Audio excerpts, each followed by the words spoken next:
ये खबर पारुल यूनिवर्सिटी द्वारा प्रस्तुत की गई है। क्या तमिलनाडु के मुख्यमंत्री थलापति विजय की कुर्सी पर कानूनी संकट मंडरा रहा है? क्या चुनाव प्रचार में चुनावी खर्च छिपाने, हलफनामे में गड़बड़ी और बच्चों का इस्तेमाल जैसे आरोप उनकी मुश्किलें बढ़ा सकते हैं? और आखिर मद्रास हाईकोर्ट के नोटिस का मतलब क्या है? क्या इससे उनकी जीत रद्द हो सकती है या अभी ये सिर्फ कानूनी प्रक्रिया की शुरुआत है? सारे सवालों के जवाब आपको एक एक करके इस वीडियो में देंगे, तो चलिए शुरू करते हैं।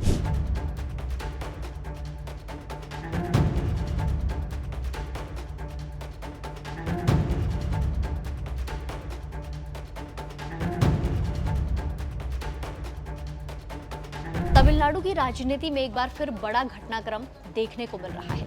राज्य के मुख्यमंत्री और टीवीके के संस्थापक थलापति विजय को मद्रास हाईकोर्ट से नोटिस जारी हुआ है। उनकी पेरंबूर और तिरुचिरापल्ली ईस्ट विधानसभा सीटों से मिली चुनावी जीत को अदालत में चुनौती दी गई है। इस मामले में कई गंभीर आरोप लगाए गए हैं। हालांकि ये भी समझना जरूरी है कि फिलहाल अदालत में सिर्फ नोटिस जारी किया है। अदालत से सिर्फ नोटिस जारी किया गया है, इसका मतलब ये नहीं कि आरोप साबित हो चुके हैं या विजय की जीत रद्द हो गई है। अब पूरा मामला अदालत में सुना जाएगा। अब आपको विस्तार से बताते हैं कि पूरा मामला आखिर है क्या। दरअसल 2026 के तमिलनाडु विधानसभा चुनाव में थलापति विजय ने पेरंबूर सीट से बड़ी जीत दर्ज की थी। उन्हें लगभग 1,20,365 वोट मिले थे, जबकि डीएमके उम्मीदवार आरडी शेखर को 66,650 वोट मिले। यानी विजय ने करीब 53,715 वोटों के बड़े अंतर से जीत हासिल की थी। इसके अलावा उन्होंने तिरुचिरापल्ली ईस्ट सीट से भी जीत दर्ज की और बाद में मुख्यमंत्री बने। लेकिन चुनाव परिणाम आने के बाद डीएमके उम्मीदवार आरडी शेखर ने मद्रास हाईकोर्ट में चुनाव याचिका दाखिल की। उनके साथ दिनेश और इसी के साथ लक्ष्मी नरसिम्हन ने भी पेरंबूर सीट को लेकर याचिकाएं दायर की। वहीं तिरुचिरापल्ली ईस्ट से चुनाव हारने वाले डीएमके उम्मीदवार इनिको इधुरियार ने भी विजय की जीत को अदालत में चुनौती दी है। इन सभी याचिकाओं पर सुनवाई करते हुए न्यायमूर्ति वी लक्ष्मी नारायण ने मुख्यमंत्री विजय, थलापति विजय और भारत निर्वाचन आयोग यानी कि चुनाव आयोग को नोटिस जारी किया है। अदालत ने दोनों पक्षों से 3 सप्ताह के भीतर जवाब मांगा है। कोर्ट ने यह भी कहा है कि चुनाव याचिकाओं का निपटारा 6 महीने के भीतर किया जाना चाहिए। अब सवाल है कि आखिर याचिका में लगाए गए आरोप क्या हैं? सबसे बड़ा आरोप यह है कि चुनाव प्रचार के दौरान चुनाव आयोग के दिशा निर्देशों के खिलाफ बच्चों का इस्तेमाल किया गया। याचिकाकर्ताओं का कहना है कि ऐसा करना चुनाव नियमों का उल्लंघन है। दूसरा बड़ा आरोप चुनावी हलफनामे यानी कि फॉर्म 26 से जुड़ा है। याचिका में दावा किया गया है कि पेरंबूर और तिरुचिरापल्ली सीटों के लिए दाखिल किए गए हलफनामे में 2 अलग-अलग नोटरी के सत्यापन दर्ज है। याचिकाकर्ताओं का कहना है कि इससे ऐसा प्रतीत होता है कि विजय एक ही दिन 2 अलग-अलग नोटरी के सामने उपस्थित हुए, जिस पर सवाल उठ रहे हैं। इसके अलावा आरोप लगाए गए हैं कि विजय ने अपने आयकर बकाये की पूरी जानकारी हलफनामे में नहीं दी है। सोशल मीडिया प्रचार पर हुए खर्च को चुनावी खर्च में शामिल नहीं किया गया है। इतना ही नहीं, तय सीमा से अधिक चुनावी खर्च करने का भी आरोप लगाया गया है।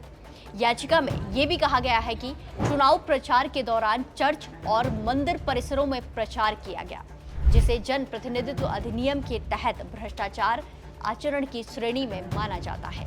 हालांकि इन सभी आरोपों पर अभी अदालत यानी कि कोर्ट में सुनवाई बाकी, हाई कोर्ट में सुनवाई होनी है और मुख्यमंत्री विजय की ओर से जवाब आना अभी भी बाकी है। सुनवाई के दौरान अदालत ने याचिकाओं में कुछ तकनीकी खामियां भी बताई और याचिकाकर्ताओं को उन्हें दूर करने का निर्देश दिया। इसके बाद अदालत की रजिस्ट्री को नोटिस जारी करने का आदेश दिया गया। इसी सुनवाई के दौरान मद्रास हाईकोर्ट ने कुछ अन्य चुनाव याचिकाओं पर भी नोटिस जारी किया है। खेल मंत्री आदव अर्जुना की वल्लीकम सीट से जीत को चुनौती देने वाली याचिकाओं पर भी जवाब मांगा गया है। इसी के साथ साथ तिरुवन्नामलाई सीट से डीएमके नेता ईवी वेलू की जीत के खिलाफ दायर जनहित याचिका पर भी नोटिस जारी हुआ है।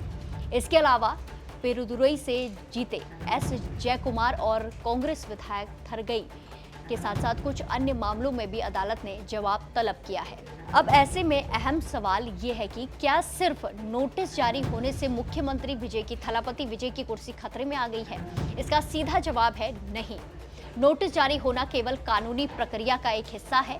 अदालत पहले दोनों पक्षों की दलीलें सुनेगा, सबूतों की जांच करेगा और उसके बाद ही कोई फैसला सामने आएगा। इसीलिए अभी ये कहना कि विजय की सदस्यता रद्द हो जाएगी या मुख्यमंत्री पद चला जाएगा पूरी तरह गलत और जल्दबाजी होगी। हालांकि राजनीतिक नजरिए से ये मामला बेहद ज्यादा अहम माना जा रहा है। क्योंकि मुख्यमंत्री बनने के कुछ ही समय बाद उनकी चुनावी जीत अदालत में चुनौती के दायरे में आ गई है। विपक्ष इसे बड़ा मुद्दा बनाने की पूरी कोशिश कर सकता है, जबकि टीवीके की ओर से भी इन आरोपों का जवाब आने की उम्मीद जताई जा रही है। अब सबकी नजर मद्रास हाईकोर्ट में होने वाली अगली सुनवाई पर है।